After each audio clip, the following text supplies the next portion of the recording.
اعوذ باللہ من الشیطان الرجیم بسم اللہ الرحمن الرحیم الحمد للہ رب العالمین والصلاة والسلام علی سید الانبیاء والمرسلین اما بعد۔ ناظرین اکرام، آج 12 مئی 2021 ہے، 29 رمضان۔ آج ہم کووڈ-19 کورونا وائرس کے تعلق سے کچھ بات کریں گے، کچھ گفتگو کریں گے اور یہ دیکھنے کی سمجھنے کی کوشش کریں گے کہ آخر یہ وائرس، یہ وبا ہم پر کیوں مسلط ہوئی ہے اور یہ کیوں جا نہیں رہی ہے۔ تو پہلے تو ایک تمہیداً گفتگو کروں گا میں، اس کے بعد پوائنٹ وائز، یعنی کہ فرسٹ پوائنٹ، سیکنڈ ایسا کچھ پوائنٹس کے حساب سے ہم گفتگو کریں گے۔ تو آپ کو معلوم ہی ہے، سب کو ہی معلوم ہے کہ 2019 کے اواخر میں اور 2020 کے ابتدا سے یہ چائنا کے کسی ووہان شہر سے یہ چیز شروع ہوئی تھی، اور ہم ٹی وی اور نیوز کے ذریعے، سوشل میڈیا کے ذریعے تمام چیزیں دیکھ رہے تھے اور یہ سوچ رہے تھے کہ یہ چیز وہیں تک رہے گی، لیکن ایسا ہوا نہیں۔ یہ چیز آہستہ آہستہ سارے یعنی کہ سارے علاقوں میں، سارے شہروں میں، سارے ممالک میں، ساری دنیا میں یہ چیز پھیل گئی اور سب لوگ اس سے متاثر ہوئے، پریشان ہوئے۔ ہمارے ملک میں، حیدرآباد میں، تلنگانہ میں، انڈیا میں بھی لاک ڈاؤن لگا اور تقریباً 1.5 سال سے یہ کام چل رہا ہے۔ کووڈ-19 کے تعلق سے کوششیں چل رہی ہیں کہ کسی طریقے سے اس پر قابو پایا جائے۔ لاک ڈاؤن لگا، اس کے بعد جو ہے آہستہ آہستہ لاک ڈاؤن اٹھا، اس کے بعد پھر ایسا محسوس ہوا کہ یہ جو وائرس ہے یہ ختم ہو چکا ہے، یا کم، یعنی کہ اس کا جو اثر ہے یہ کم ہو گیا ہے، یا اس میں جو اس کی جو طاقت تھی یہ کم ہو گئی ہے، ایسا محسوس ہو رہا تھا اور لوگ اپنے معاملات پر آ گئے تھے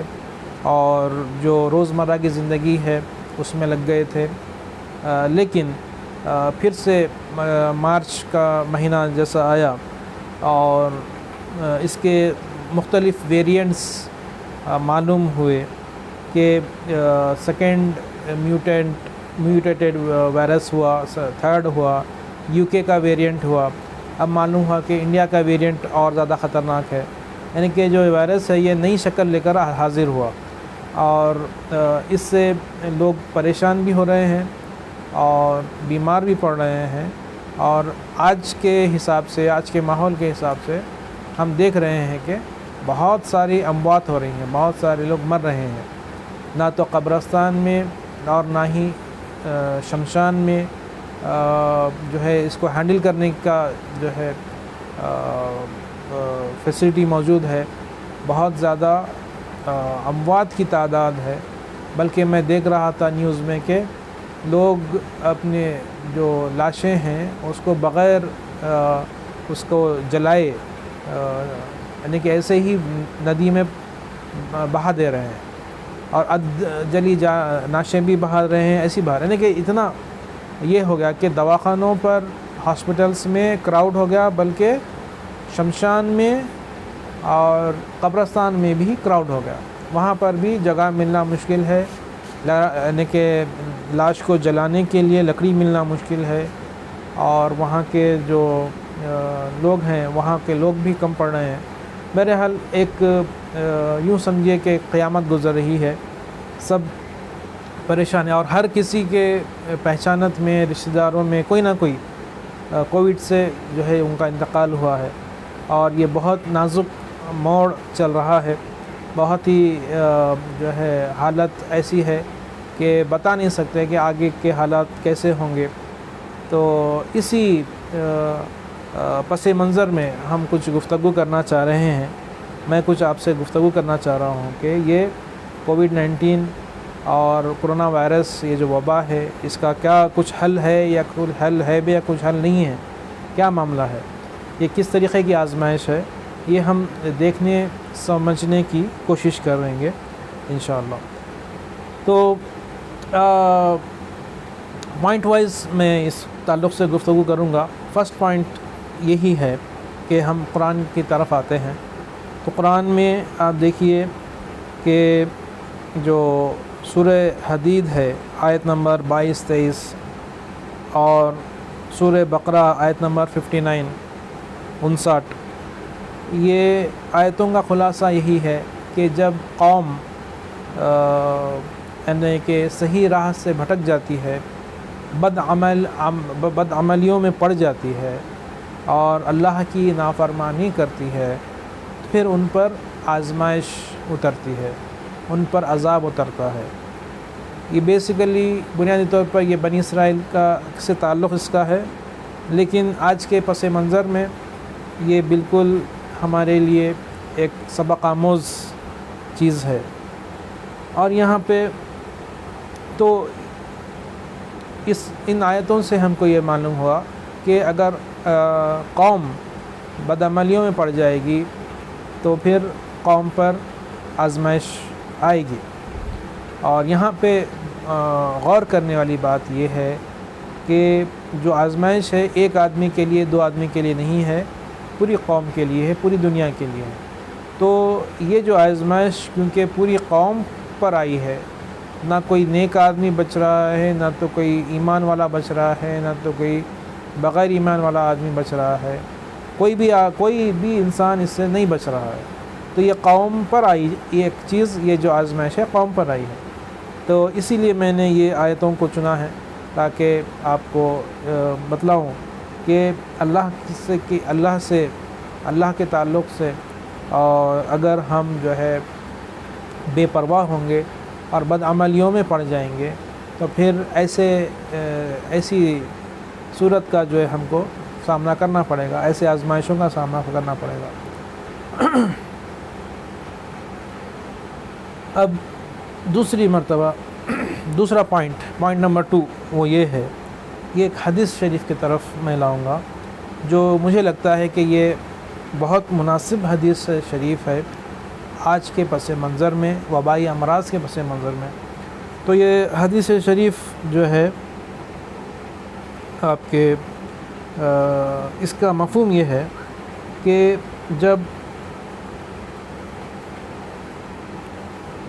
حدیث شریف کا مفہوم یہ ہے کہ جب امت میں فحاشی اعلانیہ ہونے لگے گی، مفہوم میں بیان کر رہا ہوں کہ فحاشی اعلانیہ اگر ہونے لگے گی تو اللہ تعالیٰ آسمان سے طاعون یا اس جیسی وبائی بیماری اتارے گا جس کے بارے میں کسی کو اندازہ یا کسی کو گمان نہیں رہے گا۔ تو آپ پوائنٹ نمبر 2 میں یہ حدیث شریف کی روشنی میں آپ دیکھیے کہ معاشرے میں کتنی بے حیائی، کتنی جو ہے آپ کے فحاشی بڑھ گئی ہے، اور آدمیوں میں نظر کا گناہ بڑھ رہا ہے، کیونکہ جو پردے والی جو آیت ہے اس میں مخاطبت جو کی گئی ہے اس میں یہ بات بتلائی گئی ہے کہ نظروں کو نیچے رکھنا ہے، پہلی بات۔ اور دوسری بات یہ ہے کہ خواتین کو اپنی زینت چھپانا ہے۔ اب یہاں پہ دونوں طرف نہ تو نظروں کی حفاظت ہو رہی ہے اور نہ زینت کو چھپایا جا رہا ہے، اور یہ چھوٹے پیمانے پر ہے، اور بڑے پیمانے پر عام ہو گیا ہے۔ جو فحاشی ہے یہ عام ہو گئی ہے، اور بلکہ لیونگ ریلیشن شپ کے نام پر جو ہے اس کو جو ہے قانونی نوعیت بھی دے دی جا رہی ہے بہت سارے ممالک میں، اور اس پہ لوگ خاموش ہیں، لوگ جو ہے بالکل خاموش ہیں۔ تو یہ اگر اس سے توبہ نہیں کرے گی قوم اور اچھے عمل کی طرف نہیں آئے گی تو یقیناً آپ یاد رکھیے یہ وبا نہیں جائے گی، ہمیشہ یاد رکھیے۔ اور یہاں پر ایک حدیث شریف ہے جس کا مفہوم یہ ہے کہ نکاح سے نظروں کی حفاظت ہوتی ہے، نظریں نیچی رکھنے میں نکاح جو ہے مدد کرتا ہے۔ اور دوسری چیز یہ ہے کہ جو شیطان کا جو تخت ہے وہ پانیوں پر لگا ہے، اور وہ جب وہ میٹنگ کرتا ہے اور وہ سب سے زیادہ خوش اس وقت ہوتا ہے جب وہ اس کا جو چیلا جو ہے شیطان جو ہے چھوٹا شیطان جا کر بولتا ہے کہ وہ کسی میاں اور بیوی میں طلاق کرا دیا، جدائی کرا دیا، لڑائی کرا دیا، تو وہ بہت خوش ہو جاتا ہے۔ اور اس کا سائملٹینیس کنٹراسٹ دیکھیے آپ، جائز چیزوں میں سب سے زیادہ ناپسندیدہ چیز اللہ کے نزدیک وہ طلاق ہے۔ تو یہ بیسک جو فیملی سسٹم ہے، اسی سسٹم کے ذریعے معاشرے میں جو ہے سدھار ہو سکتا ہے، لیکن اسی سسٹم کو پامال کر دیا جا رہا ہے۔ اور یہاں یہ بات میں زور دے کر کہوں گا کہ وبائی امراض کے آنے کی وجہ اعلانیہ جو ہے اللہ کے جو ہے حکم کی نافرمانی کرنا ہے، اور بطور خاص فحاشی کا اعلانیہ ہو جانا، یہ چیز ہے۔ اب تیسری چیز دیکھیے آپ، تھرڈ پوائنٹ نمبر 3، یہ بخاری اور مسلم میں 3473 اور مسلم شریف میں 5772 حدیث شریف ہے۔ تو اگر یہ لوگوں میں جب آزمائش آئے گی وبائی امراض کے طور پر، تو نیک لوگوں کے لیے یہ رحمت رہے گی اور بد لوگوں کے لیے یہ عذاب رہے گا، اور نیک لوگ اگر اس میں انتقال کرتے ہیں تو وہ شہید کہلائیں گے، ٹھیک ہے۔ تو یہ پوائنٹ نمبر 3 ہے۔ اب یہاں دیکھیے جو جس کا انتقال ہو رہا ہے اور جو گزر چکے ہیں وہ شہداء میں ان کا شمار ہے، لیکن جو بچ گئے ہیں لوگ، ان کے لیے آزمائش ابھی نہیں ہٹی ہے۔ اب یہاں پر ایک چیز ہے، وہ یہ ہے کہ اس دور کو ہم دیکھ رہے ہیں، ہم کو یہ دور بھی دیکھنا تھا ہماری قسمت میں، اور اس دور سے ہم گزر رہے ہیں۔ تو کس طریقے سے، کس انداز سے ہم اس کو ہینڈل کرتے ہیں، کیا ہم ابھی بھی جاگیں گے یا نہیں جاگیں گے، یہ ہم کو اس کو طے کرنا ہے۔ اس کے بعد تھوڑا سا میں جو گورنمنٹ کی طرف سے، لوگوں کی طرف سے بد احتیاطیاں ہیں اس طرف آؤں گا۔ تو پوائنٹ نمبر 4 یہ ہے کہ جب یہ کرونا وائرس کے لاک ڈاؤن جب اٹھنے لگا، جب نارمل ہو گیا ایسا سوچ رہے تھے، تو گورنمنٹ بھی بے فکر ہو گئی تھی اور لوگ بھی بے فکر ہو چکے تھے۔ تو یہاں پر جو اجازتیں دی گئی سوشل گیدرنگ کی، پبلک میٹنگز کی، شادیوں کی دعوتوں کی اور الیکشن ریلیز کی، اس کے سبب یہ ہوا کہ کرونا وائرس پھیل گیا۔ پھیلنے میں وہ بہت مدد ملی اس کو، کیونکہ کوئی روک ٹوک نہیں تھی۔ جب چیز ہاتھ سے آگے ہو گئی، ہاتھ سے نکل گئی، اس وقت سب جاگے۔ اور لوگوں کی طرف سے دیکھیے آپ، پوائنٹ نمبر 5 کہ لوگوں کی طرف سے بھی کوئی احتیاط نہیں ہے، کوئی جو ہے اس میں جو گورنمنٹ کے جو ہدایتیں ہیں اس کو فالو کرنا، ایسا کوئی ذمہ داری سے کوئی فالو کرنے کے لیے تیار نہیں ہے۔ رمضان ابھی گزر رہا ہے، اس سے پہلے آپ دیکھیے کتنے جو ہے دعوتیں ہو رہی تھیں، کتنے لوگ آرام سے شاپنگ کر رہے تھے، ہوٹلنگ کر رہے تھے، جو جس کو جو جی میں آیا وہ کر رہے تھے، لیکن یہ اندازہ نہیں تھا کہ یہ چیز اتنی بڑھ جائے گی۔ اب پھر سے ہم لاک ڈاؤن میں بیٹھے ہوئے ہیں، تو کیا فائدہ ہوا کہ اگر ہم اسی وقت جو ہے اس کو بھانپ لیتے، اور کیونکہ نیوز چل رہی تھی، نیوز میں معلوم ہو رہا تھا، ہم کو معلوم ہو رہا تھا کہ یہ چیز ختم نہیں ہوئی۔ جب ختم نہیں ہوئی تو ہم اپنے طور پہ اپنے آپ کو اپنی حفاظت کرنا تھا، لیکن ہم نہیں کرے۔ تو حکومت کی طرف سے بھی اور لوگوں کی طرف سے بھی اس کی بد احتیاطی کی وجہ سے آج یہ دور ہم کو دیکھنا پڑ رہا ہے۔ پوائنٹ نمبر 6، پھر سے تھوڑا سا میں اس طرف آتا ہوں، دین کی طرف، کہ ہم اللہ کی طرف رجوع لائیں قبل اس کے کہ ہم کو مکمل طور پہ ہم کو یہاں سے لے کر جایا جائے، ہمارا انتقال ہو جائے، یعنی کہ ہمارا فائنل رجوع ہو جائے، اس سے پہلے ہم کیا کرنا چاہیے؟ ہم کو اللہ کی طرف رجوع لانا ہے۔ اس کا طریقہ یہ ہے کہ گناہوں سے توبہ، اور یہ صرف ایسا نہیں ہے کہ کوئی عالم صاحب سے آپ دعا کرائیں،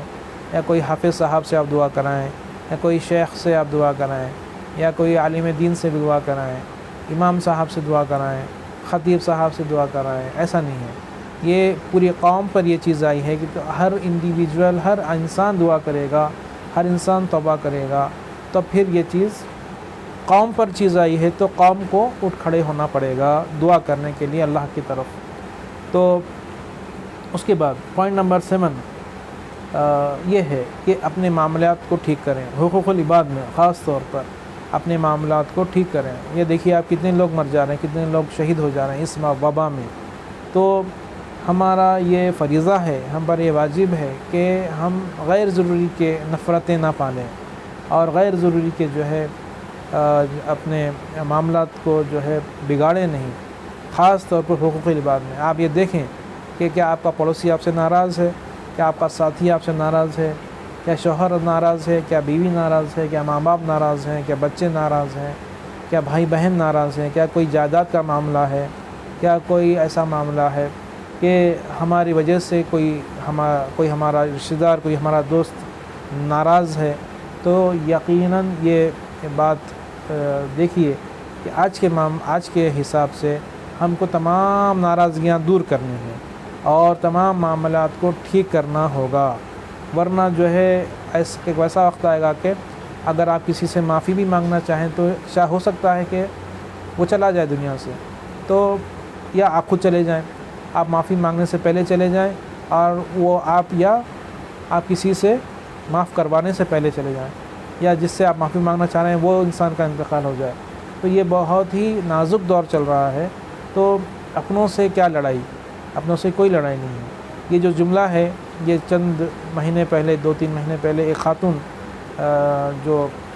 خودکشی کر لیے تھے، وہ ایک ویڈیو میسیج دیے تھے۔ میں بہت غور سے وہ ویڈیو میسیج سنا، تو اس میں وہ کہہ رہے تھے کہ اپنوں سے کیا لڑائی۔ یہ جملہ مجھے بہت پسند آیا کہ یقینی بات ہے کہ اپنوں سے کس بات کی لڑائی۔ یہ انہوں تو گزر گئے، ان کے ساتھ اللہ تعالیٰ نے کیا معاملہ کیا، ہم کو اس پہ گفتگو کرنا نہیں ہے۔ اس پہ بھی میں نے ایک ویڈیو بنائی ہے، اگر آپ نے نہیں دیکھی ہے تو دیکھیے اسی چینل پر۔ لیکن یہ جو جملہ ہے یہ بہت ہی بھاری جملہ ہے کہ اپنوں سے کون سی لڑائی بھائی، کس بات کی اپنوں سے لڑائی کر رہے ہیں؟ اپنے ہی تو ہیں، اپنے ہی بھائی بہن ہیں، اپنے ہی جو رشتہ دار ہیں، اپنے ہی دوست ہیں، اور اپنے ہی دوستوں سے اپن لڑ رہے ہیں، یہ بات صحیح نہیں۔ اور اس میں ایک اور چیز میں ایڈ کروں گا کہ لڑائی تو ہوتی ہے، لیکن لڑانے والے جو لوگ ہیں وہ بہت خطرناک لوگ ہیں۔ وہ جو مشورے دینے والے جو لوگ ہیں وہ بہت ہی خطرناک لوگ ہیں، لڑا کر چھوڑ دیتے ہیں، اور لڑنے والے لوگ لڑتے رہتے ہیں۔ تو فتنہ اس لیے قرآن میں کہا گیا کہ الفتنۃ اشد من القتل، فتنہ جو ہے قتل سے زیادہ جو ہے وہ بھاری ہے، بہت بڑا گناہ ہے۔ تو یہ پوائنٹ نمبر 7 تھا۔ اب پوائنٹ نمبر 8 کیا ہے؟ حقوق اللہ۔ حقوق اللہ میں، اللہ کے حقوق میں، اللہ کی عبادتوں میں ہم اگر کوئی کوتاہی کر رہے ہیں تو ہم کو سب سے پہلے اس کو جو ہے اپنے آپ کو صحیح کرنا ہوگا، اپنا قبلہ درست کرنا ہوگا، اپنا ڈائریکشن صحیح کرنا ہوگا۔ تو آپ دیکھیے، چاہے نماز ہو، روزہ ہو، زکوٰۃ ہو، کچھ بھی ہو، ہم خالصتاً اللہ کے لیے یہ کام کریں، اور جو ہے مخلوق کو اس میں شامل نہ کریں، دکھاوا نہ ہو، ریاکاری نہ ہو، اور اللہ کی طرف لوٹیں قبل اس کے کہ ہم کو اللہ کی طرف لوٹا دیا جائے۔ تو یہ بھی اس بات کا بھی خیال رکھیں۔ پوائنٹ نمبر 9 یہ ہے کہ قرآن سے ہم جو اللہ تعالیٰ کے جو پیارے رسول صلی اللہ علیہ وسلم ہیں، وہ انہوں نے ہم کو یہ جو، تو یہاں پہ آپ یہ بات غور کرنے کی بات یہ ہے کہ جو حدیث شریف ہے، تو رسول اللہ صلی اللہ علیہ وسلم نے جو ارشاد فرمایا کہ غدیر خم پر کہ جو نصیحت فرمائی، جو یہ ہے کہ تم میں 2 باہری چیزیں چھوڑ کر جا رہا ہوں، اگر اس کو پکڑو گے تو کبھی گمراہ نہیں ہوگے، تو وہ ایک ہے قرآن اور دوسرا ہے اہل البیت۔ تو یہاں پہ دیکھیے ہمارا رشتہ قرآن سے مضبوط ہونا چاہیے، قرآن فہمی پیدا ہونا چاہیے، ساتھ ہی ساتھ اہل بیت اکرام کا احترام، ان کے ساتھ حسن سلوک، یہ بھی ہم پر لازم ہے۔ اگر یہ دونوں چیزیں ہمارے پاس رہے گی تو یقینی بات ہے کہ ہم کبھی گمراہ نہیں ہوں گے اور ایسی آزمائشوں سے بھی ہم نکل جائیں گے۔ آخر میں پوائنٹ نمبر 10 یہی ہے کہ امید ہے کہ یہ چیز جلد سے جلد ہٹ جائے گی، کرونا وائرس اور اس قسم کے مختلف چیزیں، اور جتنے وبائی امراض ہیں اور جتنے لوگ اس میں پھنسے ہوئے ہیں، تو تمام جو چیز ہے وہ جلد سے جلد اس سے دنیا سے چلی جائے گی۔ اور اسی امید کے ساتھ، اسی جو ہے دعا کے ساتھ میں اس ویڈیو کو ختم کرتا ہوں کہ اللہ تعالیٰ ہم کو نیک ہدایت دے، مجھے، آپ کو، سب کو، سننے والوں کو۔ اور جو لوگ گزر چکے ہیں وہ تو شہداء ہیں، وہ تو شہید ہو چکے ہیں، لیکن ان کے درجات کو اللہ تعالیٰ بلند فرمائے، اور جو لوگ موجود ہیں وہ ان کو جو ہے اللہ تعالیٰ نیک ہدایت دے، اللہ تعالیٰ کی طرف لوٹنے کی، رجوع لانے کی، توبہ کرنے کی نیک توفیق عطا فرمائے۔ ایک پوائنٹ تھا جو میں بولنا چاہ رہا تھا کہ ہم دور فتن میں ہیں۔ دور فتن کے تعلق سے بہت ساری احادیث ہیں، اب آج اس بارے میں گفتگو کرنے کا وقت نہیں ہے، لیکن اگر آپ ماں باپ ہیں اور ابھی تک آپ زندہ ہیں تو اپنے بچوں کو بتلائیے، آپ خود اس کے بارے میں علم حاصل کیجئے اور اپنے بچوں کو بھی بتلائیے، کیونکہ بہت ضروری ہے کہ ہم دور فتن میں جی رہے ہیں، اور یہ دور کہاں تک ہم کو لے کر جائے گا ہم کو معلوم نہیں ہے، جس میں جو ہے دجال کا خروج ہے اور مختلف قیامت کی نشانیاں ہیں جو ہم کو محسوس ہو رہا ہے، ہم کو اندازہ ہو رہا ہے کہ ہم اس دور میں پہنچ رہے ہیں۔ یہ پوائنٹ نمبر 10 تھا میرا، کہ کیونکہ اب آپ دیکھیے کہ اسرائیل جو ہے آپے سے باہر ہو گیا ہے، وہاں پر وہ جو ہے ظلم کر رہا ہے، اور اسرائیل کا آبادی، اسرائیل میں یہودیوں کی آبادی اور ہمارے دوسرے ممالک میں جو تباہی ہو رہی ہے، مسلم ممالک میں، یہ اس بات کی نشانی ہے کہ ہم بالکل آخری دور میں ہم رہ رہے ہیں، اور آگے کا جو دور ہے بہت ہی زیادہ مشکل دور میں ہم ہیں۔ اس تعلق سے جتنا علم احادیث کے طور پر علماء اکرام ہم کو پہنچائے ہیں، موجود ہے کتابوں میں، حدیث میں، وہ ہم جانیں، پہچانیں اور اپنے بچوں کو اس کی تعلیم دیں، تاکہ آنے والا جو مشکل دور ہے، ابھی کا جو دور ہے وہ بھی مشکل کا دور ہے، آنے والا جو دور ہے وہ بھی بہت مشکل کا دور ہے، اس میں وہی انسان جو ہے بچے گا جس کو پاس اس کا علم رہے گا اور اس کے بارے میں معلومات رہیں گی، تو ہم اپنے آپ کو بھی تعلیم دیں، اپنے بچوں کی بھی تعلیم دیں، تاکہ ہم کو یہ دور گزارنے میں آسانی ہو سکے۔ اور دعا ہے کہ اللہ تعالیٰ ہم کو یہ توفیق عطا فرمائے، اور تمام جو لوگ بیمار ہیں ان کو شفاء کاملہ و عاجلہ عطا فرمائے، کوئی بھی مزید اس کی میں اموات نہ ہو، یہ جلد سے جلد ہٹ جائے، اور لوگ جو ہے جو وجہ سے وبائی امراض پھیلتی ہیں، یعنی